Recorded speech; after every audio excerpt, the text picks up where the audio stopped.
చెప్పు చెప్పు.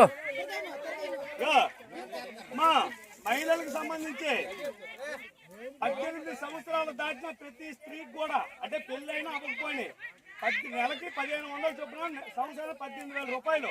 మనవాళ్ళు జగన్మోహన్ రెడ్డి ఏం చేశాడు? వేరు చేశాడే లేదా? వేరు చేశాడా? 40 సంవత్సరాలు దాటిన మాకు ఇచ్చాడు. మీ అందరికీ రాదు. ఏదో వస్తే మనకి వచ్చి ఉంటది.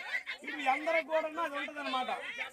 అదే నెక్స్ట్ ఇంకా 3 గ్యాస్ సిలిండర్లు, అంటే 3 గ్యాస్ సిలిండర్లు సంవత్సరానికి ఇస్తారనమాట. సంవత్సరానికి 3. అలాగే అదే మామూలుగా ప్రతి ఇంటికి ఇచ్చేస్తండి. తాగి చెవుడు పడతాడు ఇది ఎంతండి మన రాష్ట్రాల్లో. అలాగే రైతుకి మనోడు 6,000 7,000 అంత ఇచ్చోడు. 20,000 రూపాయలు ఒకేసారి పడుతుంది. అలాగే